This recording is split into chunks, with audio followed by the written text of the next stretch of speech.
Vous ne pouvez jamais réussir dans la vie, peu importe sur quelle situation, quel business, quel secteur d'activité, si vous ne maîtrisez pas votre cerveau, la psychologie humaine, maîtriser les émotions, les pensées. Votre vie, je vous dis une chose. Vous connaissez les PlayStation, hein? Tu as une manette derrière pour jouer. Votre vie, c'est comme ça. Il y a une manette qui doit contrôler votre vie. Il n'y a que deux choses, deux options qui sont à vous. L'un, c'est de le contrôler vous-même, téléguider votre vie, ou vous laissez quelqu'un d'autre le faire à votre place. Et là, vous aurez une destination non souhaitée peut-être.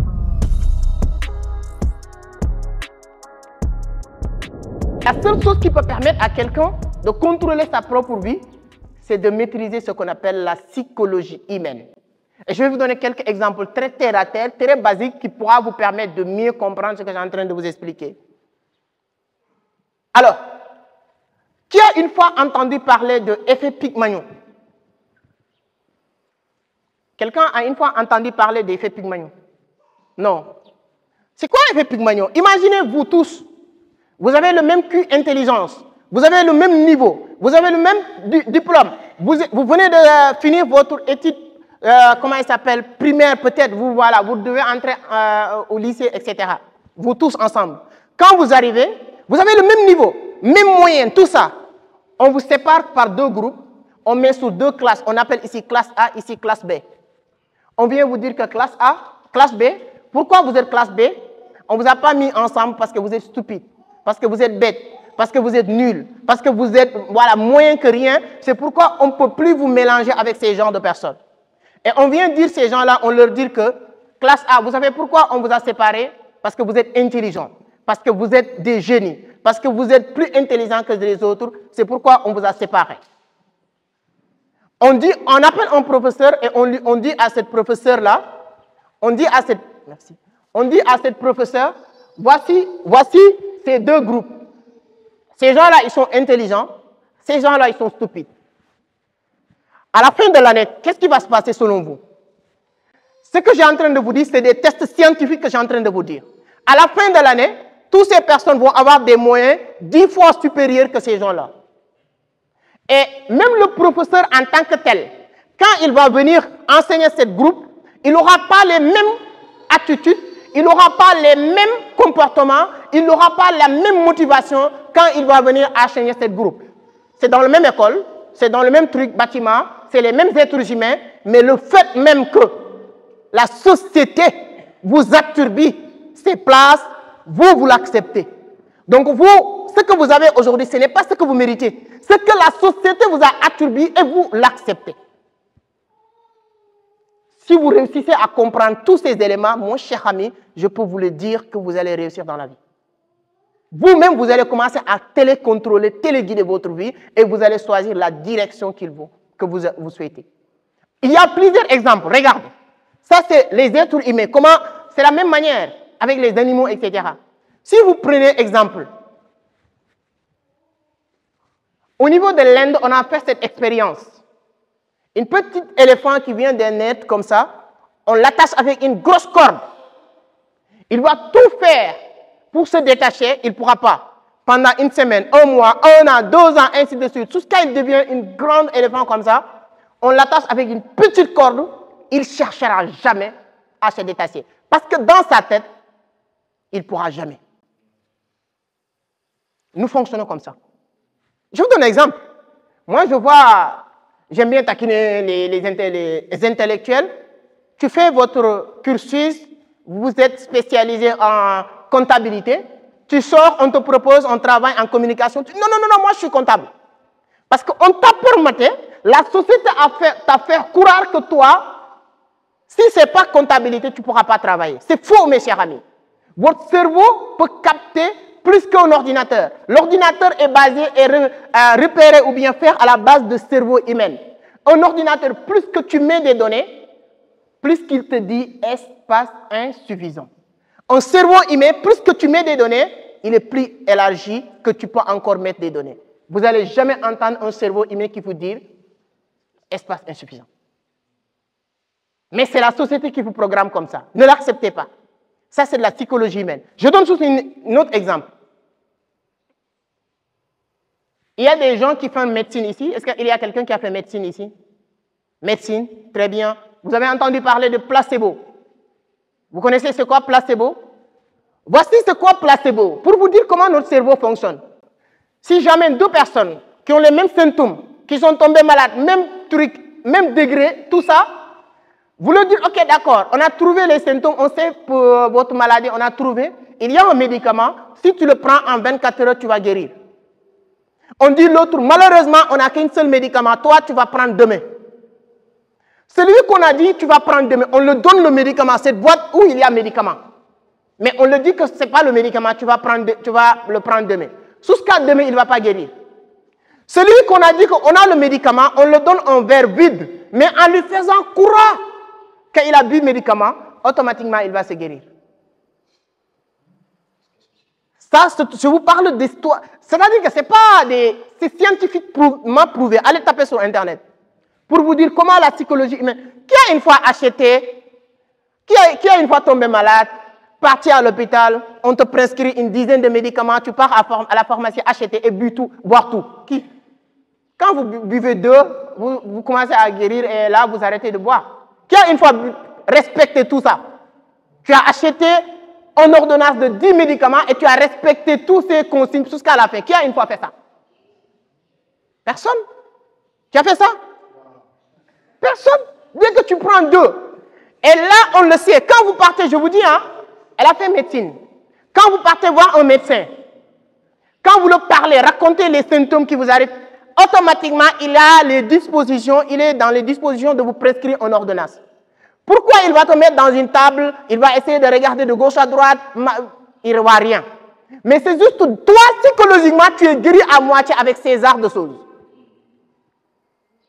Toi, tu es guéri. Ça, c'est un médecin qui m'explique. Tu es guéri à moitié lorsque un médecin t'a mis dans une table, lit, essayer de regarder gauche, droite, il n'a rien vu. Ce que tu l'as expliqué. C'est sur ça qu'il va se baser pour te faire ou de prescrire quelque chose. Mais chers amis, le jour où vous comprenez comment votre cerveau fonctionne, vous devenez une autre personne puissante.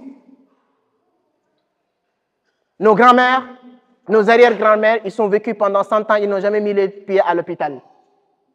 Mais la société vient te faire croire que si tu tombes malade, tu ne pars pas à l'hôpital, tu vas mourir demain. Alors, c'est comme ça. Parce que c'est la société qui attribue ces arts de statut. Et il y a un gain derrière. Même pas. C'est là où il pense qu'il va mourir. Mon cher ami, tu donnes l'argent, tu ne donnes pas l'argent. Si tu vas mourir demain, tu vas mourir demain. Je te le dis aujourd'hui. C'est-à-dire que si tu as 50 000 quelque part, quelqu'un qui vient pour aller acheter tes médicaments, regarde l'argent. N'ayez pas peur. Mais il y a des gens, quand ils sont malades, même l'argent, non, prends. Parce qu'ils pensent qu'il va mourir demain. On t'a programmé comme ça, psychologiquement. Je vais vous donner deux exemples. Voici deux écoles pour vous dire comment vous-même, vous pouvez reprogrammer votre cerveau. Vous pouvez. Vous connaissez ces deux universités? Harvard et École nationale d'administration du Sénégal. Quel est le rôle de ces écoles, selon vous? Le rôle de ces écoles, c'est quoi? N'ayez pas peur. Former des cadres, très bien. Quelqu'un d'autre? Quel est le rôle de ces écoles? Former des administrateurs, créer des élites, former des leaders, c'est super bien. Ça, c'est la partie que la société vous attribue à ces écoles. Je vous explique. Le rôle de Harvard et ENA, c'est l'école qui a formé Sonko ou Diomaye. Ce n'est pas le fait, écoutez bien, ce n'est pas le fait que Sonko est passé par ENA qu'il est devenu Sonko, c'est le fait que Sonko est Sonko qu'il est passé à ENA. Vous n'avez pas compris. Ce n'est pas parce qu'il est passé à ENA qu'il est intelligent, c'est parce qu'il est intelligent qu'il est passé à ENA. Je répète. Ce n'est pas parce que toi, tu as passé à ENA que tu es intelligent. Non. C'est parce que tu es intelligent que tu passes à ENA. Mais la société et le rôle de ENA, c'est de te faire croire que tu es passé par ENA, c'est pourquoi tu es intelligent. Vous êtes 1 million de personnes, vous êtes 100 000 personnes au Sénégal. Il y a des concours psychotechniques, ainsi de suite, ainsi de suite. Tout ce cas, pour finir, on va prendre 10 ou 5 personnes. Mon cher ami, ceux qui ont réussi ces concours, ce sont les messies du pays. Donc, ils sont des messies du pays avant d'entrer. Donc, le rôle de ces écoles, une grande partie, c'est de détecter, pas former, détecter, chercher, trouver les leaders parmi nous et l'amener ici pour leur faire croire maintenant l'attribution de la psychologie humaine, de leur faire croire maintenant le fait que vous êtes passé par là, vous n'avez plus le choix, vous êtes les leaders. Parce qu'avant qu'ils rentrent, eux, ils étaient intelligents, mais ils ne le savaient pas. Ils étaient les leaders, mais ils ne le savaient pas. L'école ENAM va trouver ces personnes maintenant uniquement pour leur faire croire maintenant, vous êtes les messies du pays. Quand tu pars à Harvard ou ENAM, qu'est-ce qui va se passer? On va te ranger des photos de, je donne exemple n'importe quoi, Mamadou Dia, Abdoulaye Wade, Ousmane Sonko, telle personne. Quand tu arrêtes, tu dis que, ah mon God, peu importe mon niveau, je ne dois pas faire moins que ces gens-là. Et moins que ces gens-là, c'est d'être meilleur. Harvard, ils ont créé un concept. Ça veut dire quoi? Mark Zuckerberg n'a pas fait Harvard, il a fait Yale. Mais quand Harvard a compris que Mark Zuckerberg est devenu Mark Zuckerberg, on l'amène, on le force, on le signe, on le dit qu'il a fait Harvard, on met ta photo. Parce que comme tu es leader du monde, tu dois passer par Harvard. Pour les autres qui vont venir, ils vont dire, wow, Mark Zuckerberg a passé ici, Barack Obama a passé ici, John Fitzgerald Kennedy a passé ici. Donc le fait que j'ai mis les pieds, déjà tu l'acceptes. Alors, dernier exemple beaucoup plus banal. Les gens qui font des écoles, envoyez votre enfant, Jeanne d'Arc de Dakar. Vous envoyez votre enfant au niveau de Jeanne d'Arc de Dakar. Il fait primaire et entre maintenant secondaire. Vous avez d'autres enfants à la maison qui font les petites écoles. Quand ils rentrent, tu regardes automatiquement, lui, dans sa tête, il est plus intelligent que ces gens-là. Parce que la société a fait croire à ces gens-là le fait que tu passes par Jeanne d'Arc, tu es intelligent, c'est les meilleures écoles. Quand on fait, c'est-à-dire que c'est le storytelling, ce que vous avez dit, l'histoire derrière la sauce, rendre la sauce beaucoup plus de valeur. Les stylos que je vous avais dit que ça coûte 1500. Je vous raconte une fausse histoire, vous me dites que ça coûte 1 milliard. Jeanne d'Arc de Dakar, je ne dis pas que ce ne sont pas des meilleures écoles, je donne juste un exemple. Mais le storytelling qui se cache derrière Jeanne d'Arc de Dakar donne la valeur de Jeanne d'Arc de Dakar. L'histoire qui se cache derrière ENAM donne la valeur de ENAM. Et ça, c'est la société et les élites qui vont le créer. Vous avez la possibilité de le créer. Et il y a des gens comme vous qui ont décidé de défier ces attributions et faire des miracles dans ce monde. Énormément de personnes.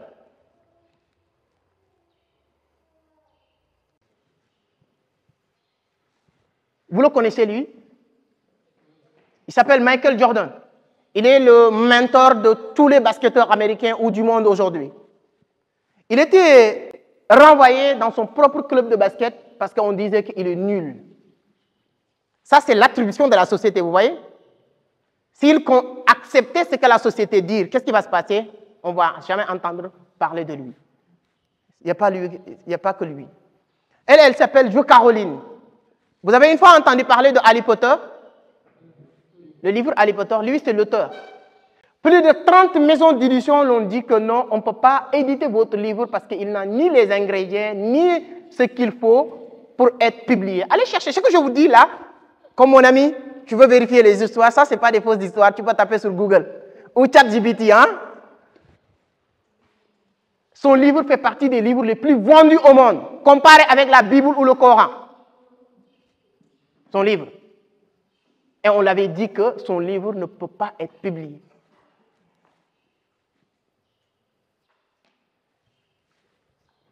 Lui, il s'appelle Ousmane Sembène. Vous connaissez Ousmane Sembène? Qui a entendu parler? C'est un scénariste. On l'avait dit que lui, il n'avait ni le niveau, ni l'expérience, ni l'expertise, ni les diplômes pour être scénariste. Je regarde même partout dans le monde les films réalisés par ce monsieur-là.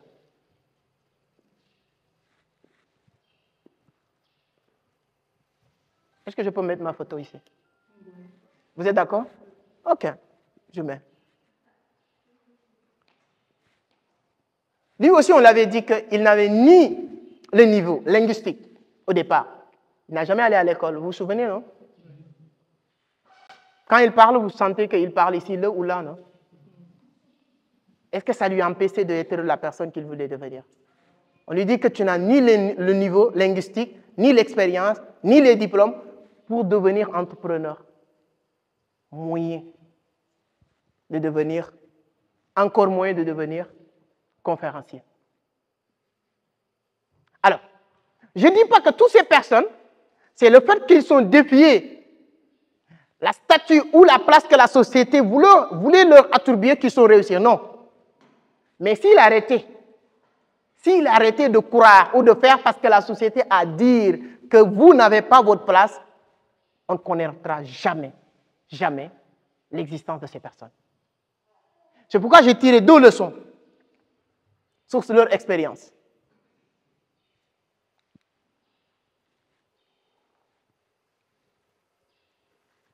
Si nous-mêmes, on écrase nos rêves, il y a plus de sens que ça se réalise. Si nous-mêmes, on écrase nos rêves, ou on accepte de croire les gens qui écrasent nos rêves, il y a plus de sens que ça se réalise. Mais par contre, nous ne sommes pas certains de réussir, ni d'échouer. Qu'est-ce qu'il faut faire? Nous ne sommes pas certains de réussir, ni d'échouer. Qu'est-ce qu'il faut faire? C'est d'agir, c'est de faire. Parce qu'il y a plusieurs mauvaises questions que nous, en tant que jeunes entrepreneurs, qu'on se pose. Il n'y a pas de problème sans solution. Mais si le problème est mal posé, il n'y aura pas de solution. Je donne un exemple. Regardez. Quand tu te poses la question, alors pourquoi agir alors que je ne suis pas sûr de réussir? Tu ne vas pas agir. Pourquoi agir et que je ne suis pas sûr de réussir? Si tu n'es pas sûr de réussir, pourquoi tu vas agir? Tu vas perdre du temps, c'est ça, non? Pourquoi agir alors que je ne suis pas sûr de réussir? C'est une mauvaise question. Voici la bonne question. Pourquoi ne pas agir puisque je ne suis pas sûr d'échouer? Mes chers amis, comme vous n'êtes pas sûr d'échouer, qu'attendez-vous? Qu'est-ce que vous voulez faire dans les mois à venir, dans les années à venir? Qu'est-ce que vous voulez faire? Qu'est-ce que vous voulez devenir? Dis quelque chose. Tu as commencé. Commence. Tous les moyens sont à ta disposition. Ne me dis pas que je dois être inscrit à l'école. Il y a le chat. Tu peux être bon. Tu sais que Elon Musk a appris à lancer les fusées avec Internet. Vous le savez ça? Tu veux devenir ingénieur, tu sais ça? Il n'y a plus d'excuses dans cette planète aujourd'hui. Tu veux faire quelque chose? Oui, parce que je ne suis pas encore inscrit. Oui, je ne suis pas admis. Je vous raconte l'histoire de Thomas Edison. Thomas Edison, le directeur de son école avait appelé sa mère pour lui dire que ton fils ne peut plus continuer à apprendre dans cette école. Parce qu'il est tellement bête, il est tellement nul qu'on ne peut plus continuer à le garder ici. Alors, sa mère, tellement frustrée, elle est en train de pleurer. Thomas lui a demandé, « Maman, pourquoi tu pleures ?» Elle dit que parce que je suis très content, parce que ton professeur vient de m'appeler pour me dire qu'à partir d'aujourd'hui, c'est moi qui vais t'encadrer, parce que tu es tellement intelligent que votre niveau d'intelligence dépasse tes camarades, tu ne peux plus être avec eux, tu vas leur dépasser. Tu restes à la maison. Il fait partie des plus grands inventeurs du monde. Ce que je voudrais dire, allez taper sur Internet ce que je vous dis. Hein. Tout ce que je vous dis, vous pouvez le vérifier, checker sur Internet. C'est-à-dire que si tu m'avais dit que oui, parce que je ne suis pas encore inscrit à l'école, oui, parce que nanani, nanana, c'est des excuses. Tu mets ton succès, ta réussite sur la responsabilité de quelqu'un d'autre. Tu as déjà échoué. Vous mettez votre succès à la responsabilité, même votre école, même votre parent, même le président de la République, tu as déjà échoué à 70%. Tu mets la responsabilité de ton succès sur tes épaules, tu as déjà réussi à 75%. Peu importe ce que tu veux faire. Ce que l'école peut t'apprendre, tu peux l'apprendre sur Internet aujourd'hui. On a Google, on a ChatGPT, on parle d'OpenAI, on parle de l'intelligence artificielle. la bonne question que vous devez vous poser, comme je ne suis pas certain d'échouer, qu'est-ce que j'attends pour faire ou pour commencer? Qu'est-ce que j'attends pour faire ou pour commencer? J'ai investi dans beaucoup d'autres choses. Avec Internet, j'ai fait plus de 10 millions. Ça, c'est pour ne pas dire des chiffres même qui font peur par mois avec Internet. Il y a deux parties. La première partie, cette partie, c'est une partie qui parle de comment utiliser maintenant la psychologie humaine quand une fois comprendre comment la psychologie humaine fonctionne. Il y a des milliers de choses, peut-être c'est juste jouer avec le temps. Il y a une partie qui parle comment utiliser la psychologie humaine et une deuxième partie maintenant qui parle maintenant comment gagner de l'argent sur Internet. Pour jouer avec le temps, on peut sauter cette partie, aller sur l'autre partie ou bien on peut continuer directement. Hein? On saute ça. On peut continuer normal. OK. Alors, mes chers amis, pour faire du business, pour réussir dans n'importe quelle chose, tu dois comprendre comment utiliser la psychologie humaine à votre avantage. À votre avantage. Pour savoir comment utiliser la psychologie humaine à votre avantage, première règle, on va aller vite. Première règle, c'est ce qu'on appelle la réciprocité. Il y a deux livres que je vais vous conseiller de lire. Moi, j'aime bien la lecture. La première, c'est Influence et manipulation. Influence et manipulation de Dale Carnegie. Non, de Robert Cialdini. De Robert Cialdini, Influence et manipulation. Deuxième livre, il s'appelle 48 lois du pouvoir, Power, de Robert Greene. Ces deux livres-là, pourquoi je vous dis ces livres? Il y a énormément de livres, mais je vous dis ces livres-là selon le contexte qu'on est en train de vivre. Troisième livre, peut-être c'est mon livre. Ouais, ça, c'est un livre que je vous conseille de lire. Hein? Deuxième livre, Power, 48 lois du pouvoir. 48 lois du pouvoir. Robert Greene. Première, c'est Influence et manipulation, Robert Cialdini. Je vous conseille vraiment, vivement de le lire. La meilleure manière d'avoir de la connaissance, c'est de lire, la lecture. Ce qu'on est en train de faire, vous n'allez pas capter 30% de ce qu'on est en train de dire. Ça, c'est comment la psychologie humaine fonctionne. Quand vous lisez, vous pouvez capter 80% de ce que vous lisez. Quand on parle, quand on vous explique, quand on vous forme, c'est pour vous permettre de comprendre. Quand vous lisez, c'est pour retenir. Vidéo, remplissez la tête et laissez la tête remplir les poches. Et ça se prouvait partout. Dans la Bible, on nous dit que mon peuple périt par manque de connaissances. Le prophète Mahomet avait dit à ses gars d'aller chercher la connaissance jusqu'en Chine. Il ne connaissait même pas en Chine, mais pour vous dire l'importance d'aller chercher la connaissance, peu importe où tu peux l'avoir.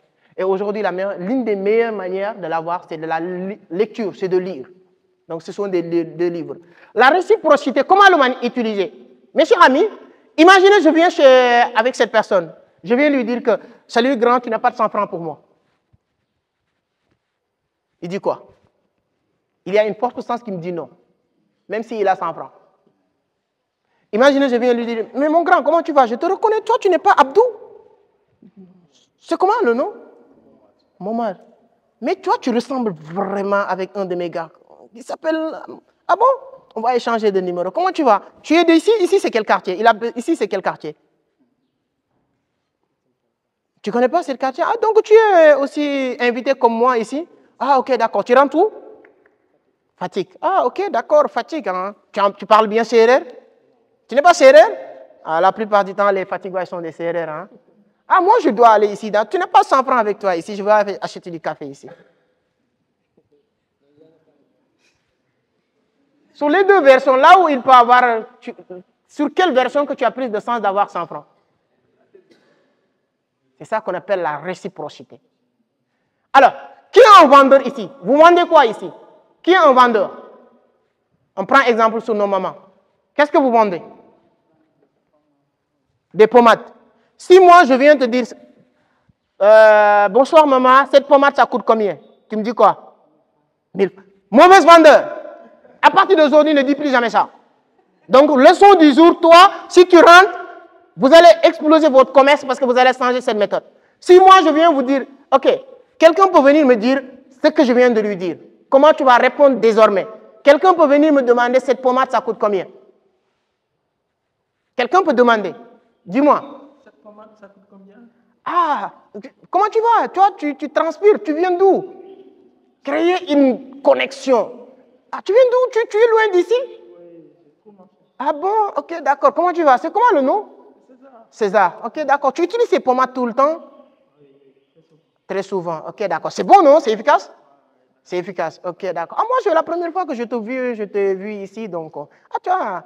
Donc, c'est un plaisir de te compter dans mes clients. En tout cas, c'est un grand plaisir. Ah bon, tu as besoin. Donc, je te donne combien de pommades? 3. 3. Créer une connexion qui permette à des clients de refuser d'acheter. Si quelqu'un vient chez toi pour acheter, s'il n'achète pas, ce n'est pas lui qui n'a pas acheté, c'est toi qui n'as pas vendu. Si quelqu'un vient chez vous en tant que vendeur, voulez acheter quelque chose, il part avec l'argent, ce n'est pas lui qui n'a pas acheté, c'est toi qui n'as pas vendu. Mets-lui dans les conditions qu'il sera honte même de partir. Comment tu vas? Ah, c'est pour lui souvent. Ah, souvent, toi, tu es souvent, c'est comment même? Ah bon? Depuis combien de temps? Tu crées une connexion, tu dis, ah bon? Tu le mets même dans l'obligation de ne pas discuter le prix. Si quelqu'un discute le prix avec toi, tu es un mauvais vendeur. Ne fais plus jamais ça. Quelqu'un qui vient vous dire le prix c'est combien, ne répond jamais. Le prix. Le prix, quand quelqu'un vous dit le prix c'est combien, tu réponds c'est une piège. Parce que cette pièce, ça veut dire quoi? Le prix c'est combien? C'est 1000 francs. C'est cher, c'est pas cher. Est-ce que tu peux le faire à 1400, 300? Non. Sors. Tu le mènes dans un autre sujet qui lui empêche maintenant de négocier le prix. Ah maman, toi tu es très gentil, je ne voulais pas repartir quand même. Mais 1500, à toi aussi. Ta maman te dit 1500, tu dis c'est cher. C'est quoi ça? Est-ce que tu as? Ah, ok, il n'y a pas de problème, donne. Quand quelqu'un vous demande le prix, la réciprocité, c'est ça que tu crées.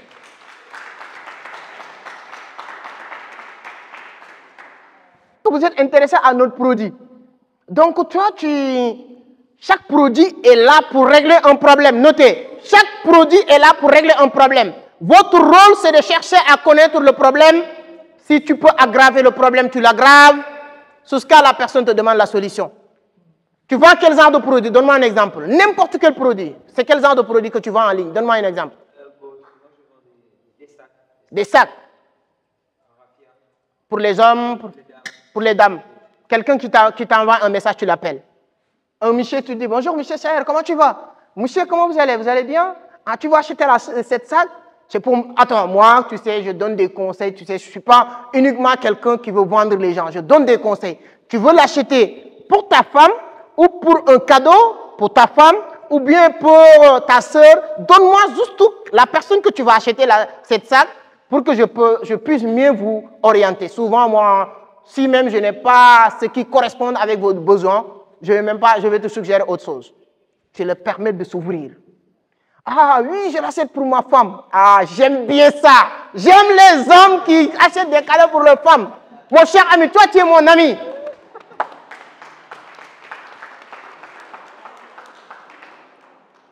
Quand tu l'amènes dans ce niveau-là, tu as détendu l'atmosphère, ce qu'on appelle brise de glace. Automatiquement, la personne, il se sent, c'est-à-dire qu'il veut faire avec toi. Ouais, tu sais, ah bon, de temps en temps, je le fais pour ma femme. Je dis non, ta femme a du sens de t'avoir. César de Rome est rare maintenant, mon frère. Ouais. Non. Toi, voici. Tu n'amènes pas les gens dans une discussion de combien. Tu lui dis que, non, toi, je sais, dans ce sens, je sais ce que je vais te donner. Attends, c'est ça qui est bon pour toi. Tu sors d'une discussion. Souvent, on te dit même le prix, c'est combien? Tu dis non. Toi, mais tu parles autre chose. Tu embrouilles le client un peu. Quand je dis non, ça c'est pour toi, c'est 25 000. Si tu fais ces stratégies que je te dis, tes produits que tu vends à 10 000, vends à 20 000, tu vas vendre. Il n'y a pas de prix. Le prix n'existe pas sur un produit. C'est la valeur que tu donnes à ton produit et ta manière de vendre la chose qui... Vous achetez des choses qui coûtent 1000 francs, tu l'achètes quelque part à 5 000. Ça ne te fait rien. C'est la valeur que tu donnes. Donc, créer cette réciprocité avec les clients, avec les gens que vous rencontrez partout, C'est l'une des meilleures manières de manipulation pour réussir quelque chose. La réciprocité. Quand on se rencontre quelque part, la première chose, c'était de saluer. Tu me demandes ce que je vends, moi, je ne parle pas de ça. Ah, tu vends ça? C'est combien? Ah, viens, je te vends mon livre. Tu me demandes le prix du livre. Qui va acheter le livre? Quelqu'un vient. On va faire le scénario. Viens, viens, viens, mon frère. Je sais que tu n'as pas l'argent. Tu ne vas pas acheter. T'inquiète pas.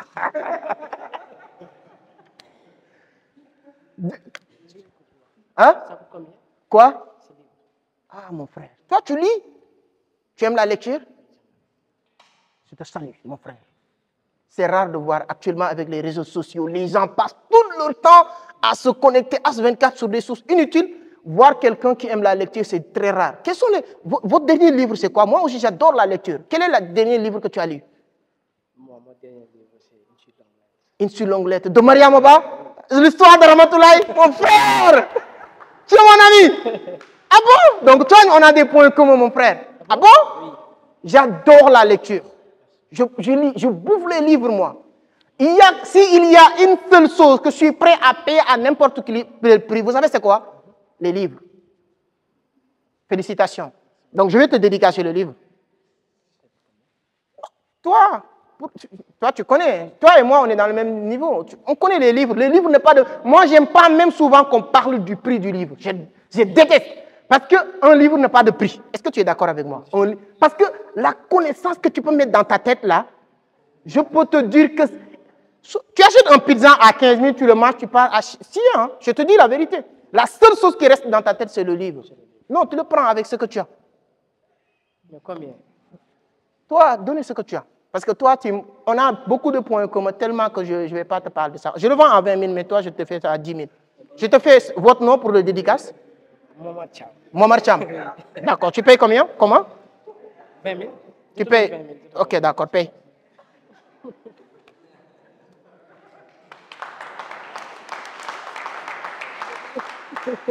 Mais comment tu peux vendre quelqu'un qui est en face de toi et n'a pas acheté?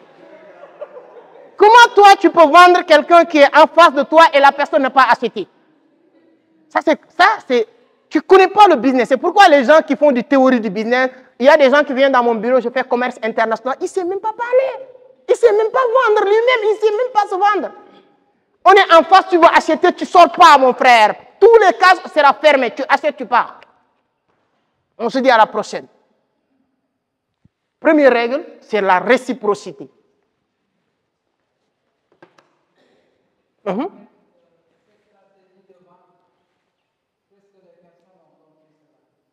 C'est pourquoi je suis là pour vous permettre de comprendre.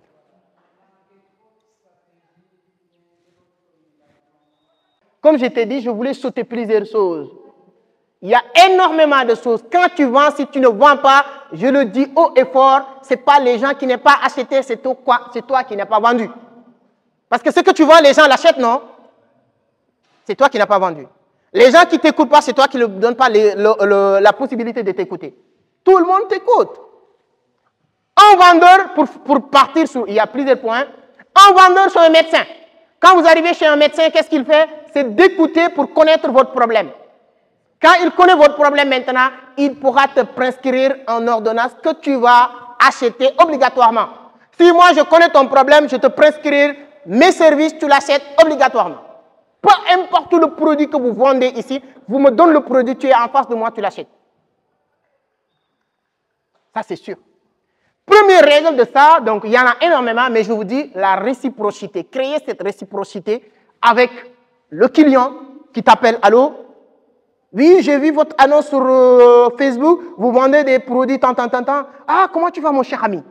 Ah, c'est un plaisir de recevoir vos appels en tout cas, nous les clients sont les rois. Donne-moi le nom, c'est comment? Le son le plus doux que chaque être humain veut entendre, c'est son nom. Ce n'est pas moi qui l'a dit. Comment se faire des amis de Dale Carnegie.